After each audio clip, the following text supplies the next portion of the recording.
So, hear me out. What if every product discovery sprint didn't just find out what users need, but also what keeps them coming back? There is where I've been exploring the overlap, yet also the disconnection between Marty Cagan's Silicon Valley product group's principles and also the Octalysis framework in gamification. Principles that strong product teams, as Marty Cagan likes to describe them, that they use lead towards these teams being able to get very good at building useful stuff for their products. And that's very important. Don't get me wrong. That is really, really crucial. They also are very good at looking at the data and looking at what works in those immediate terms. You make some changes and see A/B testing and see if this works here and there. But they're not necessarily looking even into what's engaging, especially in the medium and longer run. In product mentality terms, discovery is what tells us what works. Gamification is able to also answer the question why it matters to the users. The overarching problem is these two worlds, so product discovery, so to speak, and motivational design, they rarely get to speak to each other. Silicon Valley's product group emphasizes understanding needs before starting to build. In Octalysis, you also start with a strategy dashboard. You're defining and understanding what are you trying to achieve, who you're achieving it with, what are their motivations. You're thinking of what are the actions you're expecting these people to do. All these metrics and all that foundational work starts sort of in the same place. They're the same conversation, essentially. What you're trying to figure out is very correlated, it's very close, and could, in fact, be happening at the same time.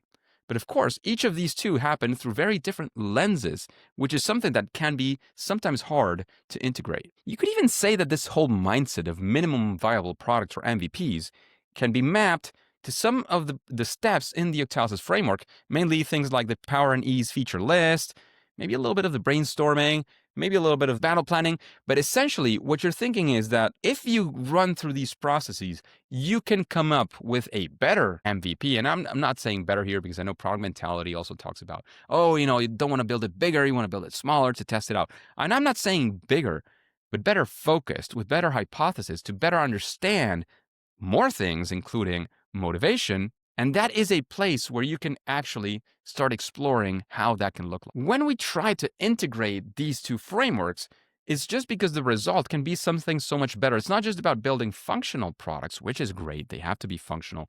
And they have to be solving a series of problems that people want solved or are looking for a solution towards.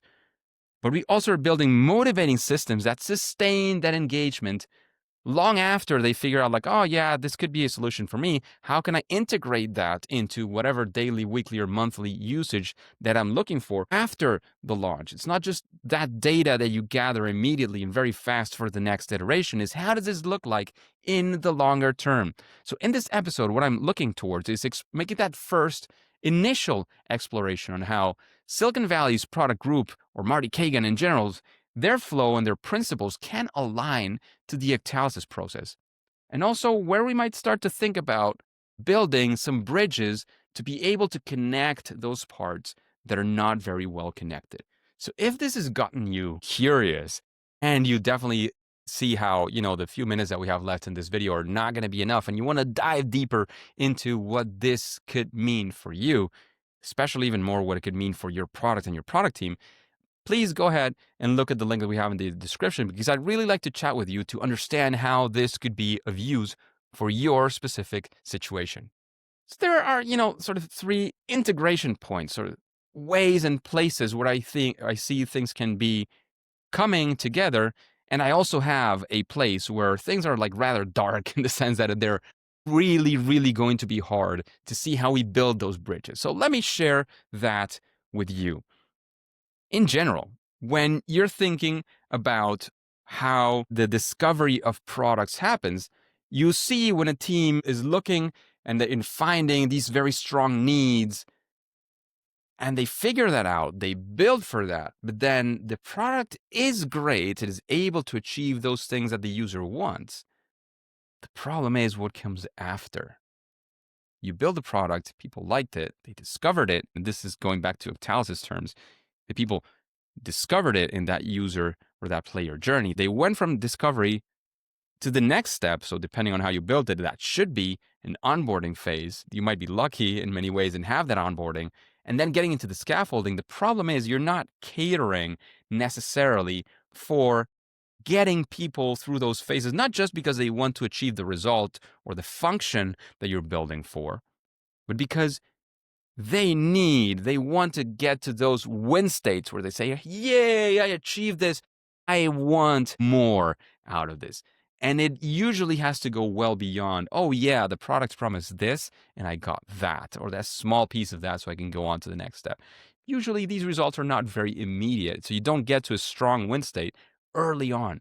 Here is where gamification can uncover how we get users not just to go from discovery, that landing page where they say, oh, yes, I'm excited about this, I'm going to sign up, but to then have that continued usage that can build you things like even a testimonial in the future. You want to be able to get those things together because the product mentality discovery tells you what your users want. And this is what we were discovering at the start. Oh, they want this. They have this need. They need this problem solved. What you typically don't have integrated there is why they actually eventually take action. And maybe not just the action of going from the landing page to signing up, but everything that happens after that. So how might you layer motivation mapping into your next user interview? Those are the kinds of questions that you could be asking if you're thinking through a framework that can get together these product principles and also gamification principles, which of course I'm talking about Octalysis because this is now my day to day and I see the power of how this works with our clients. The second side of this is when you're sort of choosing between two features. It's like, oh, do we do this or do we do that? Because for whatever reason, you can't do both. They both test well, but they have a different depth of what happens after. Again, the typical exploration you do on the product mentality gets you only so far. You understand the initial actions and where they lead to, but what happens after that? Why are they actually taking actions?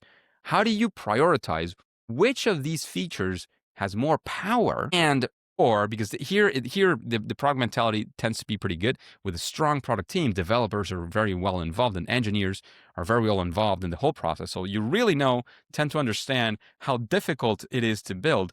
But what it might be missing in the power ease feature list is they have the ease of implementation, but it doesn't have the power of how motivational this would be to the user. Yes, it works, it ranks good, it gives a positive thing. How much of that positive? How is that going to look like for the user to come back to the app, again, every single day, several times a day, once a week, sometimes a week, once a month, whatever that looks like for your product. It's not just about the effort that it takes to build that feature, which is important. You also want to have an understanding, a very clear outlook on the impact, the emotional resonance that new feature, that new part of the product might have. So when you're thinking about your next MVP, your next sprint, what about thinking it also in terms of how strong those core drives are for the kinds of user that you have, which you defined in your strategy dashboard, and how those core drives are actually going to impact their user journey, depending also on where in the journey, of the player journey, they are at that point. And there's something else that can be easily overlooked when not understanding the product mentality also through the lens of gamification or sustained engagement after these launches. You go through these iteration cycles, these small things that you start building, and they give you these positive ROIs in each of them. But you're not really understanding how that looks in a bigger picture, how that looks in terms of motivation, and how, you test, you have all the features and they just change a small thing, and having this new small thing actually improves. Like, that's okay, that's fine. But how does that change the way the user is interacting? How does that change the engagement, the motivation they have towards the app? Is there something that I could actually do to not just make some changes, some improvement that give me those immediate metrics, but that I can actually see where my product is getting to that next level. When you think of it in terms of what we call in Octalysis the battle plan, it reminds us how we are building engagement loops. We usually, when you're looking at the apps that we do audits on, one of the key things that we tend to notice a lot is that the loops are non-existing for most of the case. Oh, you get to something, you end there, and that's sort of the end of the journey.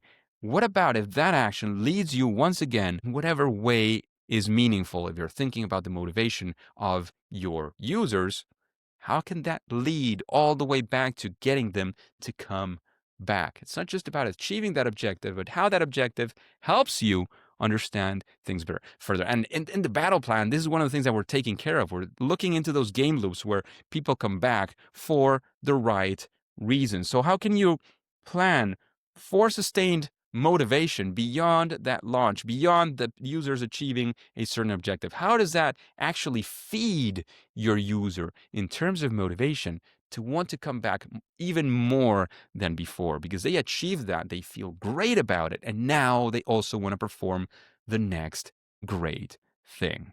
Now, I actually want to address the elephant or the Frankenstein in the room. A key risk that you run when doubling down and tripling down and 100 times going down deeper in the product mentality that Marty Cagan discusses is that you start stitching together features that each, start making things work better. And they, don't get me wrong, they get you better metrics, especially short-term metrics.